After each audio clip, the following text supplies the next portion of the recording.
여러분, 산업용 모터가 왜 고장날까요? 보통은 오래 써서 수명이 다 됐겠지, 이렇게 생각하기 쉽죠. 그런데 말이죠. 가장 흔한 고장 원인이 사실은 아주 가까운 곳에, 바로 우리 눈앞에 버젓이 숨어 있다면 어떨 것 같으세요? 오늘 바로 그 숨겨진 진짜 이유를 한번 파헤쳐 보겠습니다. 네, 맞아요. 생각해보면 공장 생산 라인부터 시작해서 우리가 매일 쓰는 크고 작은 장치들까지 이 전동 모터가 없는 곳이 없잖아요. 정말 보이지 않는 곳에서 세상을 움직이는 그야말로 산업의 심장 같은 존재라고 할 수 있겠습니다. 그래서 우리는 보통 모터가 고장나면은 오래 썼으니까 너무 많이 돌렸나 보다. 이렇게 단순하게 생각하곤 하죠. 근데 만약 그게 전부가 아니라면요? 우리가 전혀 생각지도 못했던 아주 근본적인 문제가 따로 있다면 어떨까요? 자, 이 그래프를 한번 보세요. 이거 정말 놀랍지 않나요? ABB 데이터를 보니까요. 전체 모터 고장의 무려 51%, 절반이 넘는 수치가 딱 한 가지 부품, 바로 이 베어링 문제라고 합니다. 다른 원인들, 고정자 권선이니 외부 조건이니 다 합친 것보다도 훨씬 많다는 얘기예요. 자, 이제 좀 감이 오시죠? 문제의 핵심에 한 발짝 다가선 느낌입니다. 모터 고장의 절반 이상이 베어링 문제라니, 그럼 지금부터 왜 이 베어링에 문제가 생기는지 그 핵심을 한번 파고 들어가 보겠습니다. 여기서 진짜 중요한 포인트가 있어요. 이런 고장들이 그냥 시간이 지나서 어쩔 수 없이 생기는 게 아니라는 겁니다.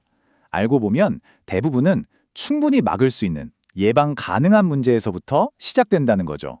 네, 바로 이 녀석입니다. 모터가 부드럽게 쌩쌩 돌아가게 해주는 이 베어링이 아이러니하게도 가장 약한 골이었다는 거죠. 그럼 이제 우리의 질문은 명확해졌습니다. 대체 이 베어링은 왜 이렇게 자주 고장나는 걸까? 좋습니다. 그럼 이제 한 단계 더 깊이 들어가 볼까요?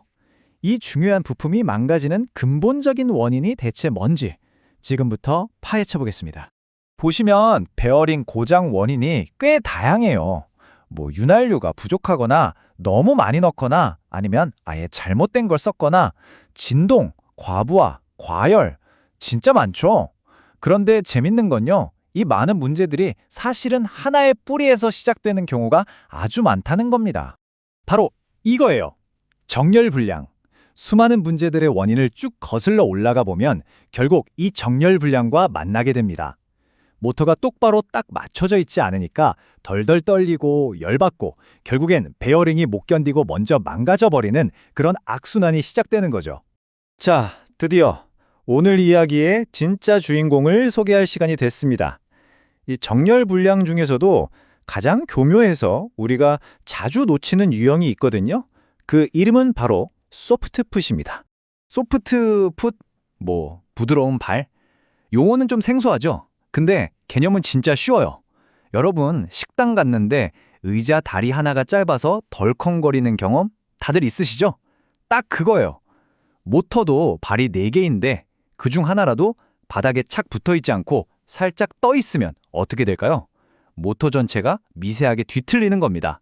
마치 아이들 시소처럼 한쪽으로 살짝 기울어진 상태가 되는 거죠. 아니, 그럼 이런 어이없는 일이 왜 생기는 걸까요? 원인은 생각보다 다양해요. 애초에 모터를 올려놓는 바닥 자체가 울퉁불퉁할 수도 있고요. 모터발이 좀 휘었거나 아니면 눈에 보이지도 않는 작은 먼지나 쇳조각 같은 게 발밑에 끼어 있을 수도 있어요. 심지어는 예전에 정렬한다고 껴놨던 얇은 판, 심이라고 하는데 그걸 잘못 써서 문제가 되기도 합니다.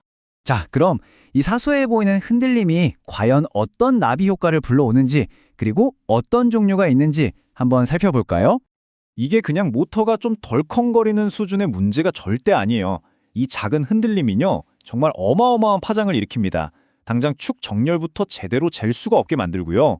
당연히 베어링이랑 실은 훨씬 빨리 닳아 없어지겠죠?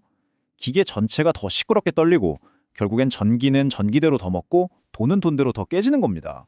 소프트풋도 크게 보면 두 가지 종류가 있어요. 평행 소프트풋은 말 그대로 발바닥 전체가 평행하게 살짝 떠 있는 상태고요.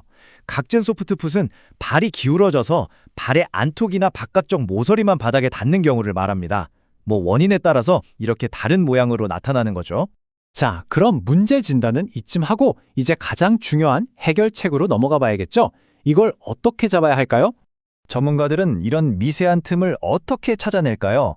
옛날 방식은 다이얼 게이지라는 걸 써서 볼트를 풀었다 조였다 하면서 바늘이 얼마나 움직이는지 보는 거였고요. 요즘은 기술이 좋아져서 정밀 레이저 장비로 쏴보면 아주 정확하게 순식간에 찾아냅니다. 칙이 나와서 좀 복잡해 보일 수 있는데 원리는 아주 간단해요. 각 발이 얼마나 떠 있는지 정밀하게 측정한 다음에요. 그 틈새에 딱 맞는 두께의 얇은 쇠판, 바로 심이라는 걸 끼워 넣어서 네 발의 높이를 똑같이 맞춰주는 겁니다. 아주 간단하죠? 그런데 여기서 끝이 아닙니다. 심을 끼우고 나서 볼트를 조일 때도 순서가 정말 중요해요.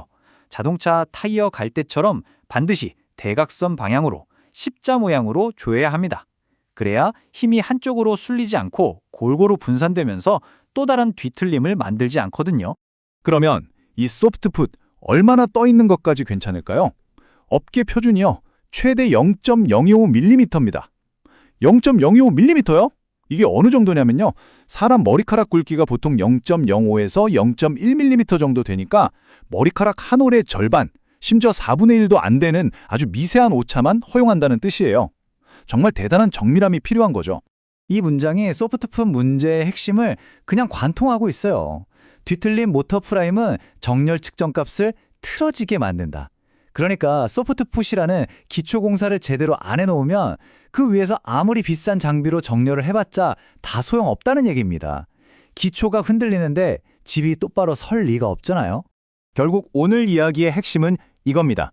우리 눈에는 보이지도 않는 아주 작은 흔들림 하나가 결국엔 수백, 수천만 원짜리 모터를 망가뜨리고 공장 전체를 멈추게 할 수도 있는 엄청난 문제의 시작점이라는 거죠. 자, 마지막으로 이 질문을 한번 던져보면서 마무리할까 합니다. 오늘 우리가 이야기한 이 소프트풋이 과연 기계에만 있는 문제일까요? 어쩌면 우리가 일하는 방식이나 우리 조직, 심지어 우리 삶 속에서도 우리가 놓치고 있는 어떤 작은 흔들림이 가장 큰 문제를 일으키고 있는 건 아닐까요? 한 번쯤 곰곰이 생각해 볼 만한 질문인 것 같습니다.